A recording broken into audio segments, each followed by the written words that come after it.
Boa noite, minha gente.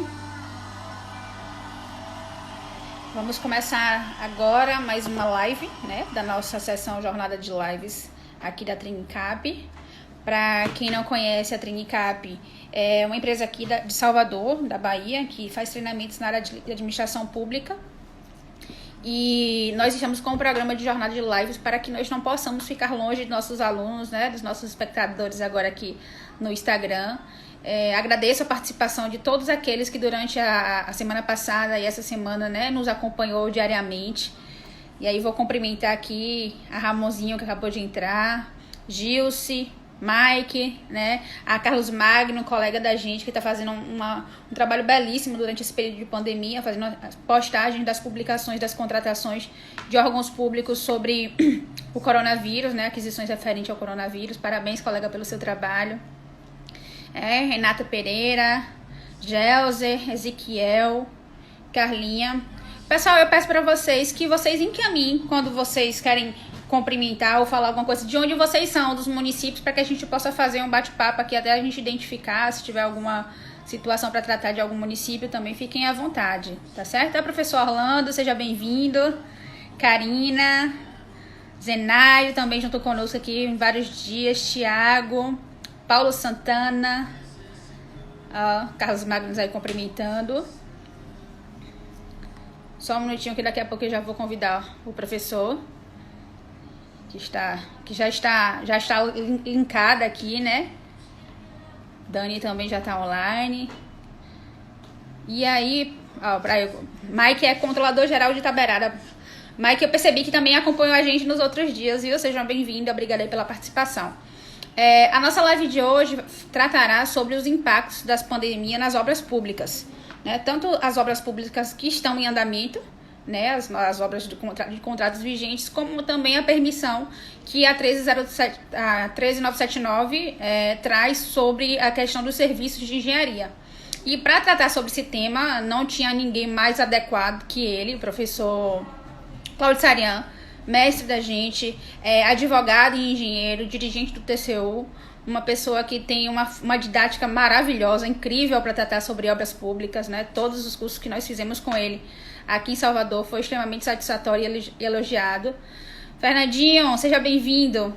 Então eu vou convidá-lo para poder começarmos nosso bate-papo, Carla Laís também entrando aí, para poder começarmos nosso bate-papo sobre os impactos, né, da pandemia nas obras públicas. Só um momentinho que eu vou digitar aqui agora.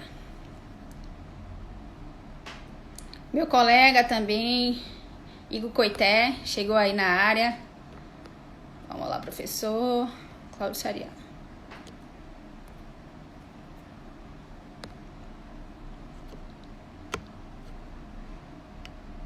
Adicionar.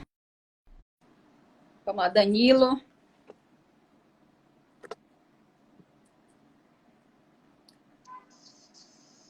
Boa noite, professor. Boa noite, Mara. Seja bem-vindo. Obrigado. Você está me ouvindo bem? Estou te ouvindo bem. O senhor me escuta bem aí? Tudo jóia. Maravilhosamente bem. Que bom. Queria primeiramente agradecer por ter aceitado o nosso convite de estar aqui nesse projeto conosco online, né? A gente tentando se reinventar, né, nas perspectivas que a gente tem hoje, né, as nossas impossibilidades.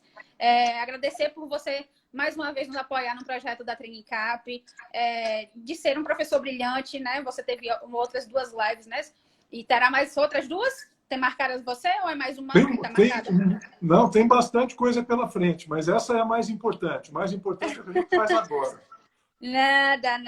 Todas as lives que a gente pode escutar um pouquinho de cada professor é sempre muito importante. Então, muito obrigada por ter aceitado o nosso convite e falar um pouquinho aqui pra gente. Queria saudar aqui as pessoas que vêm entrando. A Railson chegou agora aí. Railson que está acompanhando a gente à distância. Aida, Ícaro, também aluno lá da pós-graduação da Faculdade Baiana. Vanessa e Rodolfo. Pois bem, professor. Muito obrigada mais uma vez e vamos dar início aí às nossas tratativas sobre obras públicas. Acho que a gente não poderia ter escolhido ninguém melhor do que você para poder falar, tá bom? Eu que quero agradecer o convite. Primeiramente ao Railson, que eu já vi que está nos assistindo. Railson acabou me fazendo ser torcedor do Bahia sem querer. Só espero do Railson uma camisa do Bahia, que ele não me deu ainda. A Dani também, que sempre que eu vou a Salvador me atende maravilhosamente bem. E a você, Marla, que é um exemplo de profissional. Você já me contou a tua história de dificuldade, de superação.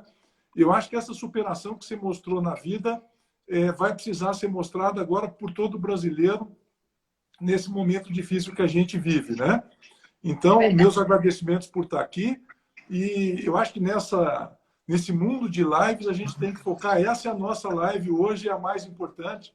Estou muito feliz de ter sido convidado por vocês, à disposição aí do que vier de pergunta.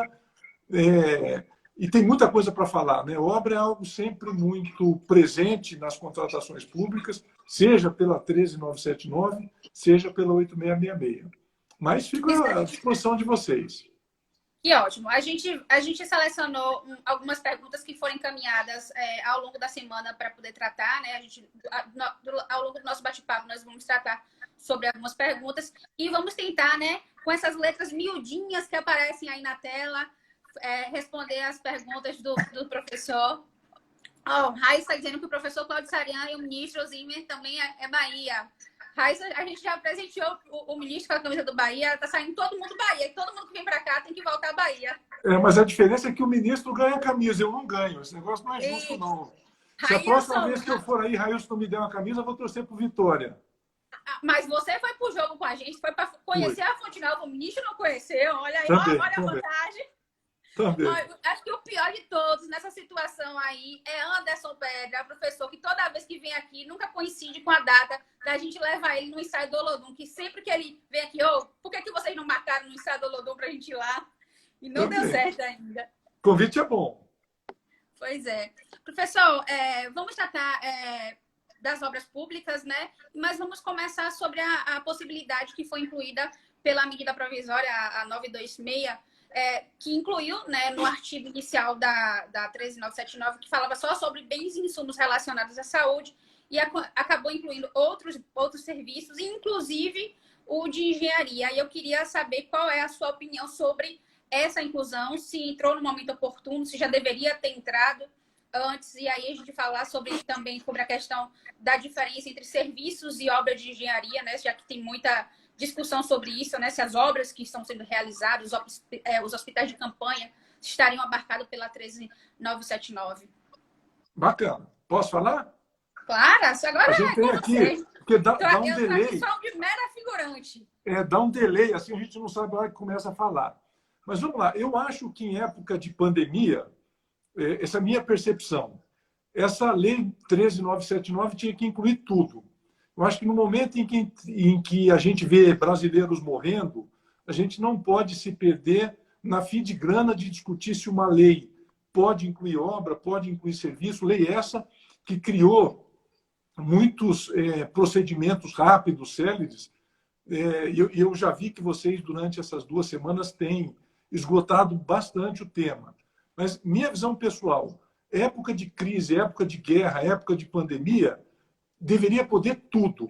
Obra, serviço, o que vocês pensarem, se é para salvar vida de brasileiro, tinha que estar no pacote, tá? Mas a lei não inseriu. Eu acho que uma coisa é a opinião do Cláudio, a outra é o que o legislador previu. E aí vamos para uma discussão que a gente tem em todos os treinamentos. Afinal, qual é a diferença de obra para serviço de engenharia? Essa discussão vinha da época do pregão. Tá? Então, ela não é uma discussão nova. Porque sempre no pregão me perguntavam, Cláudio, posso fazer pregão para serviço de engenharia? Posso fazer pregão para obra pública? E as perguntas costumavam vir de uma maneira mais aperfeiçoada. Cláudio, eu posso fazer reforma por pregão? Essa é a grande pergunta, né? E o que a gente delineia muito claramente é que, se for obra, eu estou falando para pregão, vale o mesmo raciocínio para 13979. Certo. Se for obra, não pode fazer pregão, não pode 13979. Portanto, se você me perguntasse para reforma pode, a resposta está dada, porque a minha fonte para separar o que é obra e serviço é o artigo 6º, incisos 1 e 2 da 8666. E lá a gente vê que reforma é uma espécie de obra. Portanto, se não posso fazer para obra, reforma, que é uma espécie, não pode ser incluída. Tá bom? Então, essa é a primeira questão. Essa não é uma discussão nova. Então, vamos para o segundo. Qual é a diferença entre obra e serviço de engenharia? Eu acho que esse é um ponto importante. E depois a gente vai para a terceira. Será que eu poderia contratar esses hospitais de emergência que estão fazendo por 13.979? Então, primeiro vamos separar. Eu acho que é bom ser um pouco extenso aqui, porque eu acho que esse é um tema que não foi muito abordado nas lives anteriores. Então, aqui a gente consegue dar um conceito bacana que todo mundo sai fera nessa questão. Qual é a diferença de obra para serviço? Existem algumas questões, algumas características que são muito claras. A primeira, obra é sempre de engenharia. Serviços, não. A gente tem alguns serviços que são de engenharia, outros, como limpeza, vigilância, manutenção, que não estão no grupo de engenharia. Como é que eu sei que o serviço é de engenharia? Eu vou lá na Lei 5.194, que é a Lei do Exercício da Profissão de Engenheiro. É nela que eu vou encontrar, lá no artigo 7º, quais são as atividades privativas de engenharia. E aqui um cuidado que eu sempre tomo. É como os arquitetos criaram um conselho próprio, antes todos estavam no CONFER e agora os arquitetos no CAL, quando me reportar serviço de engenharia, entendam também de arquitetura, tudo bem? Não é só para não ficar falando de engenharia, de arquitetura, porque senão vocês vão cansar. Então, serviços técnicos especializados. Qual é a diferença? A doutrina vem buscando, por muito tempo, separar esses dois conceitos. O que é obra, o que é serviço de engenharia. No começo diziam que obra é quando tivesse mais material do que mão de obra e serviço mais mão de obra, mas isso não emplaca porque a gente tem um conjunto de serviços em que eu aplico mais mão de obra, mais material do que mão de obra. Evoluiu para a questão de contínuo e também não emplaca. Hoje, a melhor definição é, e eu busco essa definição no livro do Dr. Lucas Rocha Furtado, Contratações Públicas. Até eu referenciei isso no meu livro Obras Públicas. Obra é aquilo que gera acréscimo material significativo de forma permanente ao objeto que eu estou prendendo, que eu estou intercedendo. Ah, Cláudio, me explica melhor. Eu vou tentar clarear. Quando eu faço uma construção, e é o primeiro título lá do artigo 6º primeiro, eu estou acrescentando algo materialmente significativo, essa construção vai ficar lá por muito tempo. Quando eu faço reforma, também eu estou fazendo algo significativo. E aí eu começo a separar a reforma de um reparo, a reforma de uma manutenção. Porque reforma está no grupo obras porque gera acréscimo significativo. Se for algo mais paliativo, mais leve, eu vou estar no grupo manutenção ou reparo. Nesse momento é que eu começo a separar os conceitos. E virar uma pergunta imediata, dizendo, Cláudio, existem alguns conceitos, alguns tipos de objeto que começam a se aproximar de obra e de serviço. Porque alguns são muito claros, obra, e outros muito claros, serviço. Mas alguns começam a entrar numa zona nebulosa. E aqui a gente tem dúvida. É obra ou é serviço? E a minha resposta depende do caso concreto. O que é que o TCU diz? Na dúvida, diga que é serviço, até pode encaminhar pelo pregão. Existe acordo do tribunal que fala isso. Tá? Então, como é que eu respondo sobre o serviço? Pergunta, ocorre algum acréscimo materialmente significativo? Se sim, está para obra, se não, está mais para serviço. A pergunta de Railson, e ampliação? Ampliação está na lei, como obra. Eu acho que é a quarta cara que vou pegar a lei aqui, ó. O que é obra? Toda construção, reforma, fabricação, recuperação ou ampliação. São 5 tipos. Ou seja, se você está ampliando, teoricamente você está gerando algo significativo, você está acrescendo algo significativo nessa ampliação. Por isso é que você está ampliando. Tudo bem?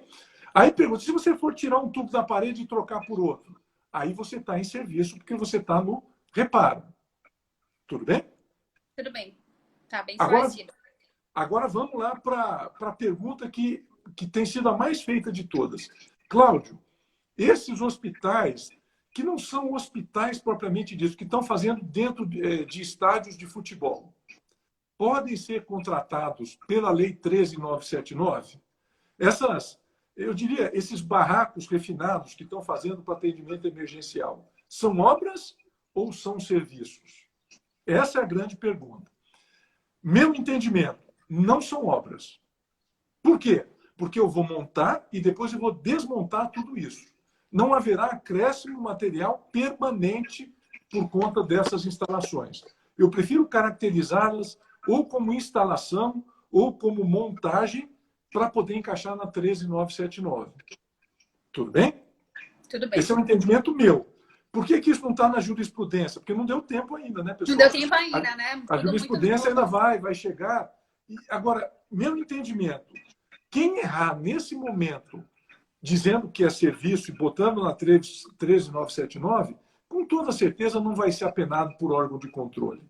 Pessoal, se vocês estão fazendo uma contratação para salvar a vida, para melhorar a vida do brasileiro que está em situação dramática, não pode o órgão de controle chegar nesse momento e dizer, não, você usou a 13.979 e deveria ter usado a 8.666. Me parece que não faz sentido. Agora, alguns casos são muito claros que é execução de obra. E aí você vai ter que usar a 8.666 e vai pela dispensa. Dispensa de licitação. Tranquilo. E lembre, dispensa de licitação, dependendo se você for por emergência, são 180 dias. Então, não dá para construir um hospital de 2 anos usando a 13.979, até porque sejamos práticos. Daqui a 2 anos, espero que o vírus já tenha acabado, né? Então, não é para... O hospital vai ficar pronto daqui a 2 anos, não vai ser para atender situação de emergência do coronavírus. Então, é uma outra roupagem. Então, meu ponto de vista, serviço de engenharia, é claro, não faz acréscimo material significativo, 13.979. Obra, não pode, quando for claramente. Se tiver na dúvida, no meio do caminho, vai pela 13.979, busca uma das espécies, até porque, quando ele fala de serviço, ele não traz uma relação exaustiva. Se vocês perceberem lá na definição, quando ele fala em obra, ele usa a expressão toda. Quando ele fala em serviço, tais como. Então, é mais fácil você encaixar algo como serviço do que como obra. Tudo bem? Na dúvida. Isso mesmo, na dúvida. Vai na 13.979, diz que é para salvar a vida. Obviamente, pessoal, que tem uma justificativa razoável e uma relação de causa e efeito do que você está fazendo com o combate à pandemia. Estamos juntos agora, não tem muita... Eu acho que o juridiquês tem que ser colocado num plano menor do que o plano de gestão de salvar a vida. Esse é um momento típico em que agir é mais importante do que ficar com discussão jurídica. Meu ponto de vista. Nesse sentido, inclusive, a gente muitos questionamentos que vêm surgindo em conversas nas nossas lives é sobre a questão do posicionamento dos órgãos de controle quanto à análise desses procedimentos, né? Sobre a questão da sensibilidade dos órgãos de controle para poder verificar a adequação realmente das despesas feitas. A gente tem tido aqui do Tribunal da Bahia, inclusive, posicionamentos rápidos, céleres, sobre as consultas que estão sendo realizadas. As consultas não estão demorando cerca de 2, 3 dias, as consultas já estão disponíveis. Inclusive, queria parabenizar a atuação do professor, que está até... Professor nosso, que também está aqui na live, o professor Alessandro Prazeres, que é chefe da assessoria jurídica do Tribunal daqui da Bahia. Grande abraço. Prestando um serviço brilhante aqui dentro do tribunal, né? Porque nesse momento a gente, quando eu me digo a gente, me falei nas outras lives, me refiro enquanto a municípios, órgãos públicos, a gente precisa de muita solidariedade, né, do órgão de controle no apoio da questão da orientação, né, para que depois a gente não tenha penalizações sobre processos que, na realidade, a intenção é realmente salvar vidas, né? A ideia eu acredito, viu, Mara? Eu acredito que dificilmente um processo bem embasado hoje terá um processo de apuração de responsabilidade, porque os órgãos de controle são sensíveis ao que a gente está vivendo. Eu estou aqui na minha casa, faz quase 3 semanas preso, saio só para o supermercado. Não é possível que eu, numa auditoria, vá a um município e diga, você não poderia ter feito a 13.979. A não ser que o cara abusou, né? Comprou Coca-Cola com a 13.979. Assim, pô, aí não tem condição, mas se conseguir fazer o liame entre a pandemia e a aquisição, dificilmente algum órgão de controle vai apenar. Aliás, fazer uma pergunta para você. Você que é uma especialista em município e sei da qualidade do trabalho da assessoria que você presta. Como é que os municípios menores estão vivendo isso hoje? Porque, veja, falar em respirador, falar em UTI e em municípios pequenos, dentro de uma realidade brasileira, é diferente de você estar falando de UTI, de respirador, aqui dentro de Brasília, né? Como é que eles estão se estruturando para isso? Queria ouvir você repetir. Eu sei que o entrevistado aqui sou eu, mas é bom a gente fazer um bate-bola. Professor, veja só, aqui na Bahia a gente teve a felicidade de umas ações bastante talvez não vou utilizar o termo radical, mas foram atitudes bastante perseverantes dos governantes, tanto do governo do estado como a prefeitura de Salvador e a grande maioria dos prefeitos dos municípios aqui do estado da Bahia vieram adotando a ideia de isolamento. Então, o número de casos de contaminados aqui ainda é baixo, graças a Deus.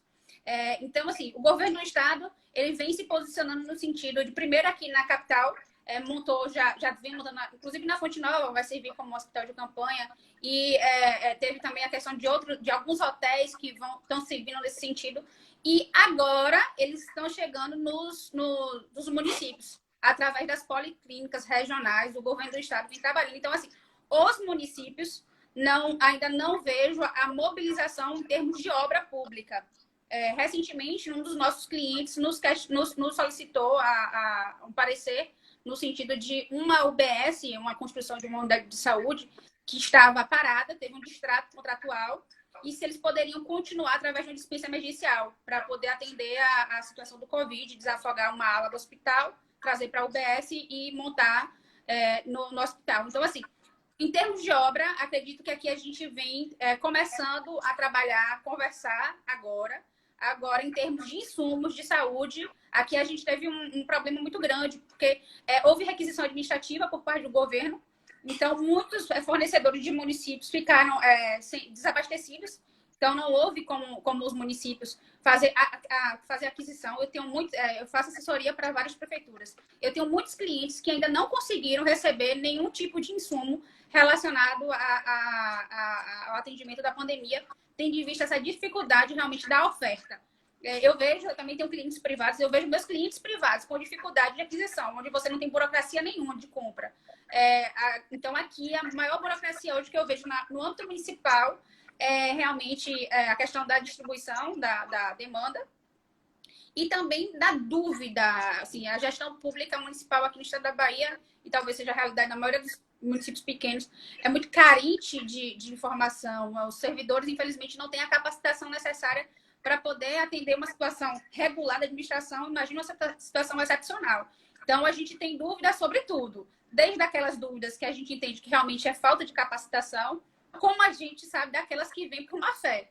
O professor Alessandro falou que das consultas que chegam no tribunal sobre o coronavírus, 80% não tem nada a ver, não tem nada relacionado com o coronavírus. Seria compra e aquisição que o gestor estava para fazer lá. E aí, qualquer correlação que eles tenham, aqui eles estão tentando. Vou dar um exemplo de processo de medicamentos. Eu tive gestor que quis fazer aquisição emergencial de todos os medicamentos através da lei do coronavírus, porque ele não realizou a licitação anual. Aí não dá. Né? Agora, veja, qual é a minha preocupação? Eu acho que o Brasil viveu em relação à China a mesma coisa que os municípios do interior vão viver em relação às capitais. O vírus é uma onda. Então, ele veio da China, passou pela Europa, chegou no Brasil. Isso demorou uns 2 meses e pouco. E as capitais, porque os turistas chegam pelas capitais, sofreram e perceberam o quanto a gente falhou em planejamento. Só que esse vírus não chegou ainda no interior. Eu acredito que em breve, mais um mês, ele vai chegar forte nos municípios do interior. E aí vem a questão, o que você vai fazer no município se você não tem um respirador e o sujeito fica doente, o cidadão, e precisa socorrer de uma UTI? Eu tenho muito medo, estou muito preocupado por conta disso. Primeiro, porque o que a gente percebe é que a discussão agora, lógico que é como encaminhar o processo, mas há uma mais importante. Será que tem um produto? Né? Você colocou bem. Imagina que você vai contratar por emergência, de forma direta, um respirador. E onde é que você compra um negócio desse? Você compra. E por que preço? Porque eu não posso pegar um preço de um respirador em novembro. Eu tenho que pegar um preço de um respirador nesse momento. que deve ser 3, 4 vezes o preço de novembro, oferta e procura. E eu não vou poder usar por base as referências, e aí vale para Sinap, para Ciclo, e falando de obras, né? Os meus referenciais agora estão fora da lógica, porque é um momento diferente que o Brasil vive.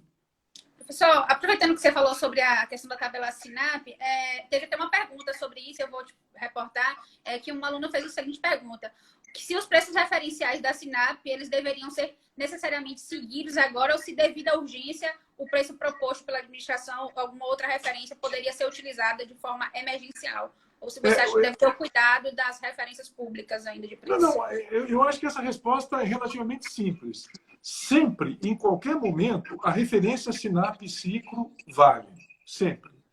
Mas tanto o decreto quanto as leis orçamentárias anteriores diziam que o Sinap não é absoluto. Você pode, se for contratar acima, justificar.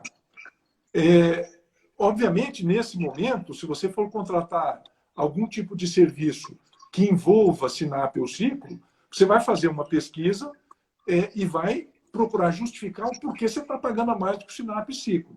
Isso passa tranquilo, mas tenha fundamento. Qual é a minha preocupação, Mara? Eu acho que isso é importante nesse momento.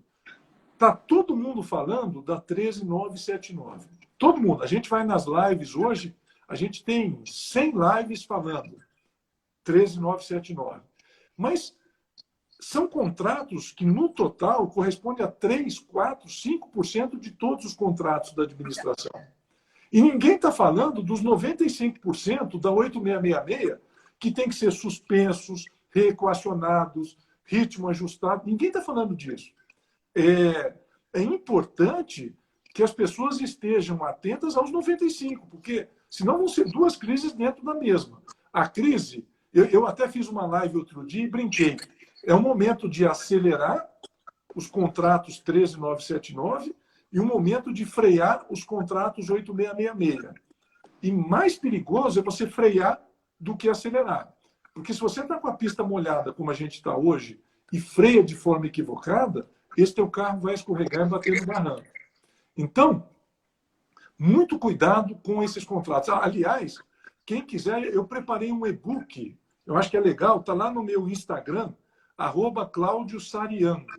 Quem quiser, entra na bio, clica, vocês vão ter um e-book bacana com orientações para o que fazer com os contratos da 8666 e não nos contratos da 13979. Maravilha. Né? Você fez relacionado agora a esse período de pandemia? Não, eu fiz agora, mas tem zero de 13979. Ele é todo para os contratos da 8666 que precisam ser ajustados. Então, existem peculiaridades. Olha, vou dar um exemplo que muita gente não sabe. A lei diz lá no 78 e no 79 que se houver suspensão de obra por 120 dias ou suspensão de pagamento por 90, o contratado tem direito a pedir rescisão do contrato. Está claro lá. Só que ninguém lê que tem uma vírgula dizendo salvo em caso de calamidade pública. Olha que interessante, a própria lei já previu que no caso que a gente vive hoje, a administração pode suspender um contrato por mais do que 120 dias, e isso não dá ao contratado o direito de pedir rescisão contratual. Né? Segundo, como é que você vai fazer e reequacionar esses contratos? Esse é um outro dilema. Vamos imaginar o seguinte, agora estou falando de 8666. Você diz assim, eu só tenho metade do dinheiro para tocar aqueles contratos de andamento, porque a outra metade vai para 13979. Então, eu preciso reduzir o ritmo dos meus contratos de obra em 50%. Como é que a administração conduz isso em relação aos contratados? Porque, veja, imagina você, Marla, dona da empreiteira ABC, e eu sou a administração. Se eu chego para ti e digo, Marla, eu vou reduzir 50% o ritmo, e não estabeleço no contrato como essa redução tem que ser gerenciada, o que você vai fazer? Você vai chegar lá na tua empresa, pega metade dos funcionários, manda embora, e a outra metade para trabalho. Então, você gera um desemprego de metade e deixa empregados os outros 50%. Não seria mais razoável eu negociar contigo, neste momento, que o ritmo vai metade, mas que você precisa manter todos os teus funcionários e negociar com eles uma redução salarial de 50%. Aí alguém vai dizer, pô, mas isso é um absurdo. Quer dizer, talvez vivemos numa época absurda. E a manutenção do emprego pela administração é uma função social do contrato administrativo. A gente, enquanto servidores, eu vejo que muitos de vocês estão acompanhando esse momento e são servidores de município, de estado. A gente não pode ser carrasco de chegar para a empresa e dizer corta 50% e você que se vira, porque a empresa vai mandar metade da galera embora. E essa metade que vai embora volta para dentro dos pacotes assistenciais do governo para pedir ajuda. Então, a gente tem que ter muita sabedoria de entender que a administração tem uma lógica diferente de gestão de contrato. Então, isso tudo eu procurei botar lá. Uma outra coisa importante. Posso falar ou você tem mais perguntas? Porque senão eu só fico falando. Não, pode falar, professor. Inclusive, de fato, está lá no seu Instagram, porque eu dei uma busca antes de a gente começar a live e não vi. Bem na bio. Bem na bio. Se você autorizar, a gente publica lá no site da Trincap para o pessoal ter acesso. Tanto faz, tá bem? Só um detalhe. Deu um probleminha no e-mail. Quando você clicar na bio, ele vai pedir 2 vezes o teu e-mail. Pode colocar 2 vezes que ele te manda. Ah, ótimo. Maravilha. Tá? Porque Maravilha. eu estou corrigindo lá, mas você clica, aí ele abre de novo, aí você bota de novo e aí você recebe o e-mail. Ficou muito legal. Modéstia à parte, ficou bacana. Ah, que ótimo. A gente precisa. Inclusive, antes de começar a live, eu fiz uma busca sobre material escrito. E não fora você, não vi ninguém comentando sobre de forma escrita, né? Um artigo formal sobre a questão dos contratos em andamentos. Então, parabéns mais uma vez. Queria saudar, professor, alguns colegas nossos que estão entrando aí, 2 engenheiros colegas nossos, o doutor Ricardo, que é advogado e engenheiro também como você, até nos ajudou com várias sugestões hoje para a live. Doutor Caio Macieira, também é engenheiro, colega nosso, trabalha em vários municípios conosco. O professor Saulo Davi, que é professor na área de pregão eletrônico. Saulo é famoso, eu preciso fazer um curso de pregão com ele. Felipe Loureiro, que é lá de Alagoas, advogado também, presta assessoria na área de licitações.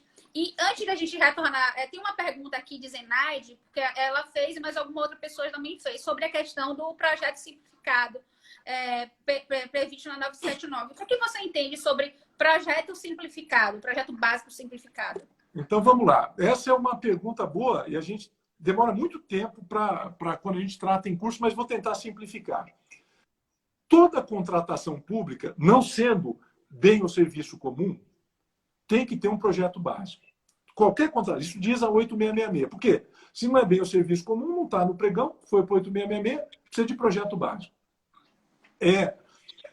Aí vem as questões. Eu preciso de projeto básico para contratar uma obra pública? Resposta, sim.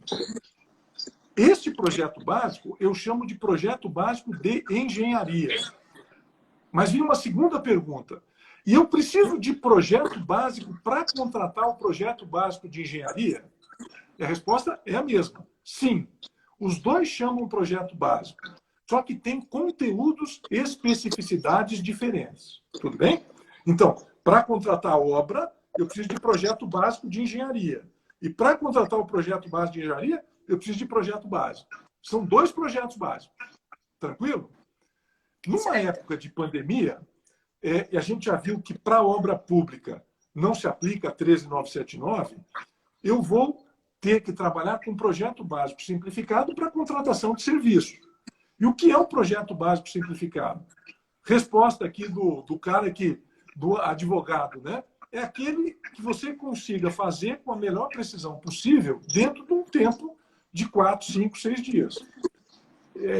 Me parece natural que eu não posso exigir da administração um projeto básico na minudência que a 866 exige, se você está com a faca ou a corda no pescoço. É uma outra lógica, é uma outra dinâmica. Tudo bem? Então, o projeto básico simplificado não cabe, não estou falando do projeto básico de engenharia, porque eu não posso nem contratar obra. Eu estou falando do projeto básico simplificado para contratar um serviço. E aí é a definição de linhas gerais. Entendi. Professor, a questão do projeto básico teve o benefício, né, que a lei concedeu da questão da simplificação do projeto como também outras prerrogativas que fala também sobre a questão do o pregão com prazo simplificado, a possibilidade de você contratar fornecedores com restrições. Você entende que essas possibilidades, né, trazidas pela 13979 poderiam ser aplicadas em contratações pela 866 para atender situações emergenciais em obras para o Covid? Ou Veja, seria uma construção temerária em relação... Eu acredito que sim, devidamente justificado e explicando que no seu município você não teria uma outra opção de contratar uma outra empresa regular, acredito que sim. Pessoal, assim, Marla, sendo bem pragmático, a gente vive uma situação de calamidade. Então, gente, é fundamental, é óbvio, se você tem duas opções, um cara que está regular, uma empresa idônea, que não foi suspensa, e um outro que está todo bagunçado, você vai no cara aqui. Agora, se você só tem esse, gente, é salvar a vida. Aí, e tanto que a Lei 13979 excetuou. Ah, e se eu tiver que usar 8666 para uma emergência e o cara tiver com problema? Fundamenta, diz que não havia um outro fornecedor em placa. Eu acredito que o órgão de controle vai deixar passar apenas para essas contratações. Isso é importante. Eu tenho medo de fazer live, porque a pessoa entra agora e pega um pedacinho e sai contratando gente aí que está suspensa. Apenas para caso. Então, pode fazer?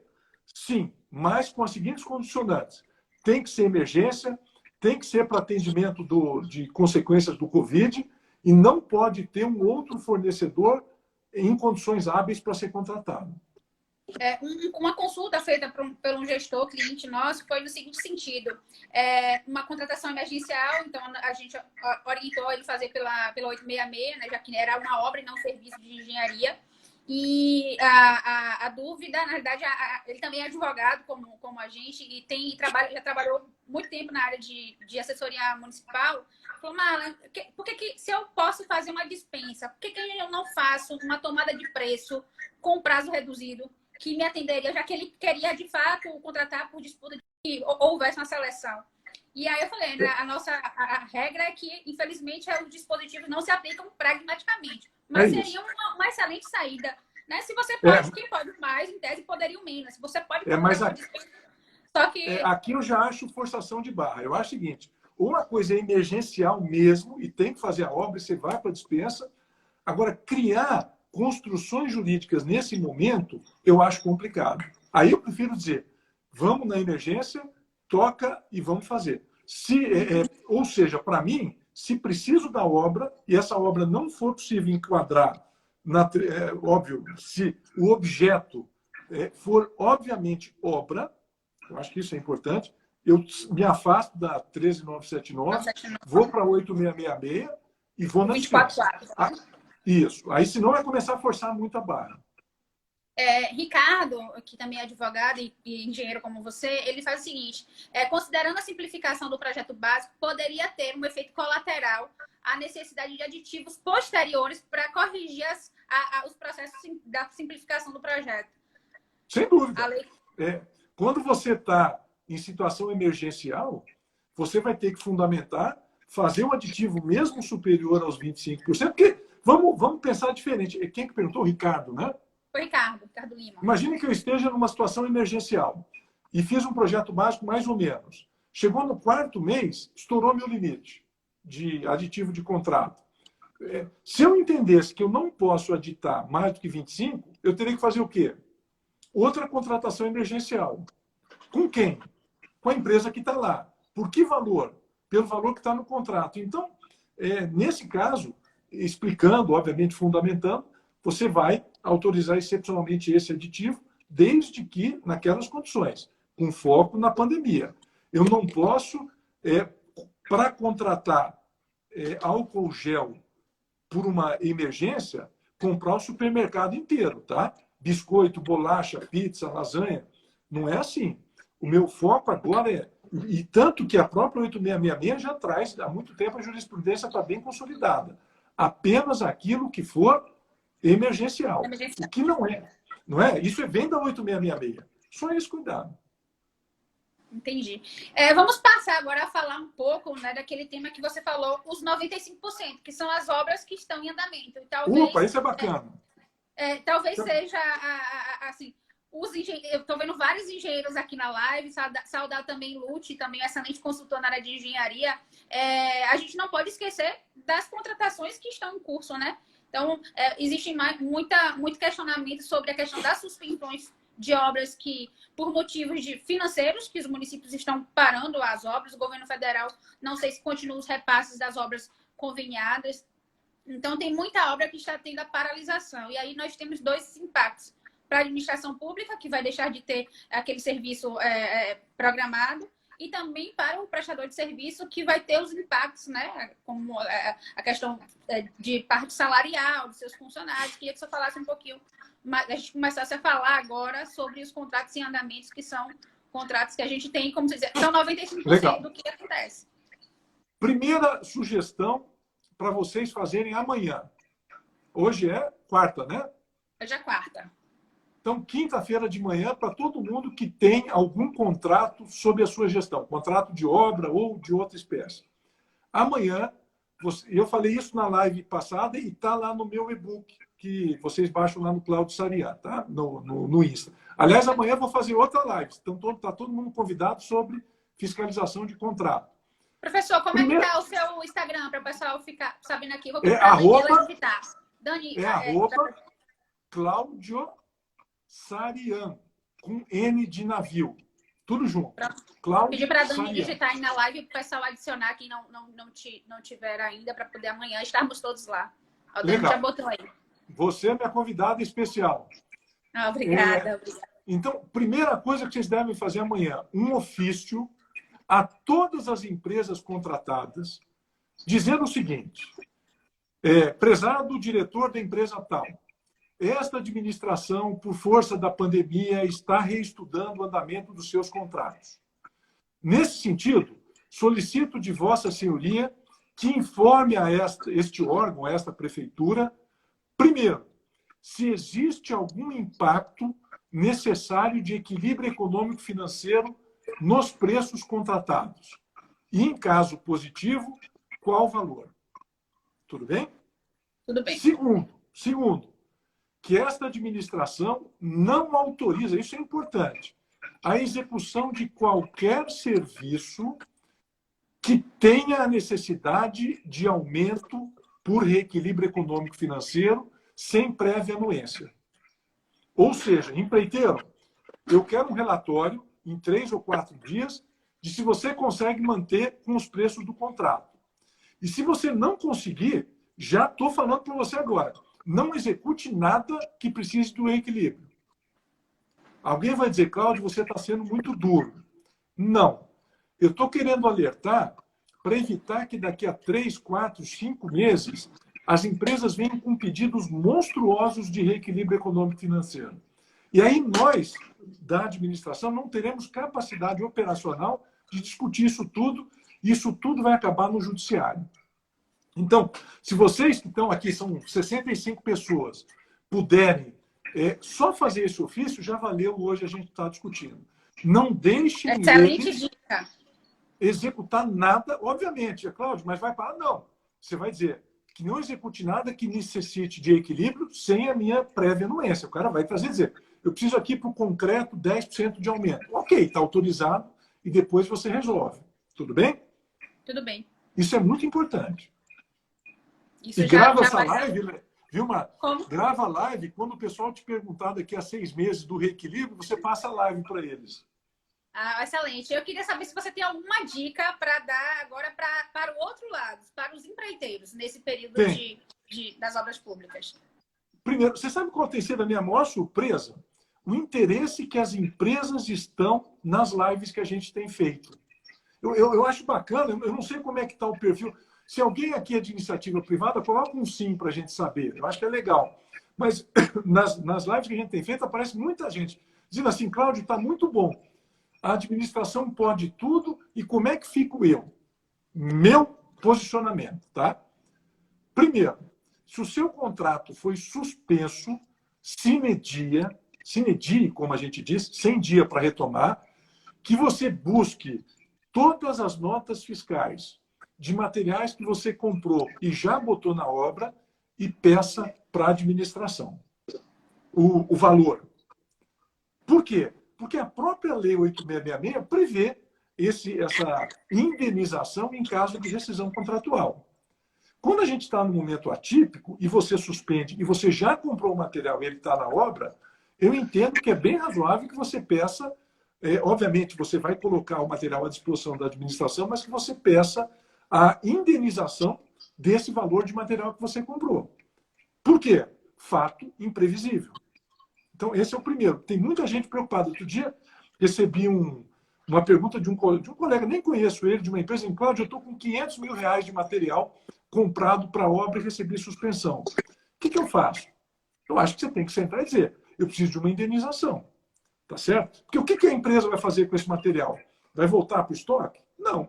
É um caso, entendo, típico de reequilíbrio econômico. Mas que se pague apenas o valor apresentado na nota fiscal, se esse valor é menor do que o da planilha, como indenização e não como serviço. Segundo, que as empresas tenham muita inteligência de manter os seus empregados. A gente agora tem que se redobrar. Eu acho que a gente vive um momento, eu falei uma frase outro dia, do Schopenhauer. O segredo não é ver o que ninguém nunca viu, mas pensar o que ninguém nunca pensou sobre o que todo mundo vê. Então, esse exemplo de webinar que a gente tem feito lives, eu acho que é isso. Nunca ninguém pensou em fazer tanta live. E agora, com essa paradeira toda, a gente está aqui. Então, se movimentando, criando. Não é? Ontem, foi até legal, eu fiz olha que bacana como a distância às vezes nos une. Meu filho fez aniversário ontem. E a gente convidou a família do Brasil inteiro para um webinar para cantar parabéns para ele. A gente nunca tinha feito isso. Então, pela primeira vez, 100% da família no Rio, em Campo Grande, onde é que mais? Rio, Brasília, São Paulo, todo mundo junto cantando parabéns para o menino. Então, a gente precisa ter inteligência de resolver uma equação que, em princípio, é impossível. O brasileiro precisa. Então, para a empresa, tente manter o máximo de empregados possíveis. Tente negociar a administração local com a administração. E parta de uma premissa. Não dá para trabalhar preço cheio. Isso não vai acontecer. A onda virá e todo mundo vai ter que reduzir. É um fato, a economia está ruindo. Agora, é melhor manter os teus funcionários, e aí a medida provisória já autorizou ajustes, suspensão de contrato de trabalho, mas mantê-los do que perder todo mundo e quando a coisa for retomada, você não ter força para incorporar o andamento normal da obra. Professor, você perguntou aí nesse instante se tinha pessoas do ramo privado, e aí começaram a responder aqui da Prodec Consultoria do Rio de Janeiro, Igor, que é de Conceição do Coité, e Thalita botou aqui, já botou consultoria no Rio de Janeiro e São Paulo. Thalita também disse que era da parte privada. E Thalita, ela faz a seguinte pergunta: professor, se possível, comente se há possibilidade de flexibilizar a medição de etapas de empreitada global em razão das dificuldades advindas do Covid-19. Vou falar. Primeiro, abraço para o Orlando Gomes aqui. Até ele escreveu agora, até Instagram eu tenho agora. Orlando, a gente está se modernizando, buscando novas soluções para esse problema. Foi Thalita que perguntou, né? Exato. Eu acho que, nesse momento, qualquer regra imposta em condições normais tem que ser revista. O direito é uma ciência de exceção. O direito não é uma ciência exata. Então, nesse momento em que aconteceu um negócio que ninguém previa, você vai ter que sentar. Se o contrato previa regime de execução de preço global com pagamento por etapa, e nesse momento você suspendeu e o cara não completou a etapa toda, você vai ter que sentar e discutir quantos % da etapa ele já executou e pagá-lo, porque senão, veja, vamos pensar por absurdo. Eu previa pagar uma etapa de R$100 mil, e ele começou esse mês e começou mês passado e acabaria no mês seguinte. Chegou no meio do mês, a administração suspendeu. Eu não posso chegar para esse cara e dizer, eu só não vou te pagar nada porque eu te pagaria se a etapa tivesse concluída, portanto, só quando você concluir eu te pago 100 mil. A empresa vai dizer, mas espera aí, eu fiz 50% e foi você que suspendeu o meu contrato. Eu preciso de receber o valor compatível com o que eu já fiz. A administração não pode ser tão intransigente para dizer não, não, não, é 100 mil ou nada, porque mudou o contexto. Não é um contexto. Se fosse um contexto normal e o cara tivesse atrasado a obra, ele por culpa dele, dando trabalho para a administração, está tudo bem. Não te pago nada, só te pago 100 mil lá na frente. Agora, no momento em que, no meio do caminho, a administração pediu para suspender o ritmo, ou até mesmo suspender o contrato, é bem razoável que você faça uma aferição do que já tem na obra, pague. Aliás, mais uma dica, e vale para pública e para privada. Lembrem-se que suspender uma obra não é chegar para o cara e dizer fecha tudo e vai embora. Você precisa tomar algumas medidas urgentes para preservar o serviço para daqui a 6 meses, quando você for retomar. Por exemplo, se tiver vala aberta, ou escora, ou tampa. Se tiver,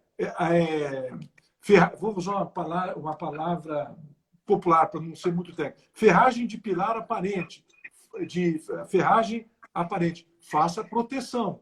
Porque se você demora, se você para do jeito que está, daqui a um ano e pouco, se for retomar, está tudo enferrujado. Isso custa muito. Então, lembre, a suspensão não pode ser. Acabou, todo mundo, como a gente diz na obra, acabou, lavou. Todo mundo toma banho e vai embora. O acabou, lavou lá da nossa linguagem de obra. Não é assim, não. Tem que pensar e ver quais são os serviços necessários para a manutenção dos que já estão feitos para que daqui a um ano a coisa não se perca. Isso é importante. Importante. Carlos Lucas perguntou o seguinte, referente à questão do pagamento de materiais adquiridos para as obras, que você comentou há pouco. Professor, nesse caso, o material posto em obra pode ser considerado como uma das etapas e também deve ser pago, né? Você já falou um pouquinho sobre isso. Vai ser pago como indenização. Você vai, paga os serviços, tantos metros quadrados de azulejo, tantos quilos de aço, eu não sei, faz a relação, inventaria e paga como indenização. Ótimo. Professor, eu queria que você falasse um pouquinho sobre depois a reprogramação dos cronogramas financeiros dessas obras que estarão suspensas, né? Porque não é somente retomar, precisa tomar e retomar com as formalidades devidas, e isso é importante para quem está nos órgãos públicos que façam toda essa regularização, a reprogramação, né, do cronograma físico-financeiro, para poder orientar o processo administrativo da sua continuidade. Quanto tempo a gente tem, Marlinha? Porque nós temos somente 5 minutos e nesses 5 minutos eu queria fazer uma última pergunta, que é para... Meu nome não é Enéas. Você lembra do Enéas? Então fala. Vou falar. Tiago, que entrou rapidinho, a pregoeira e presidente também da Prefeitura de Ceará, Andréa, né? Hoje eu acredito que ela já está secretária de lá. E a todos os outros que estão entrando, muito obrigada aí pela colaboração. Posso responder? Pode responder. Vamos lá. A reprogramação do cronograma financeiro. Primeiro, a administração pública sempre brincou de fazer cronograma. Fazer cronograma, eu digo sempre, não é que nem Lego, ou que você vai brincando de fazer barrinha.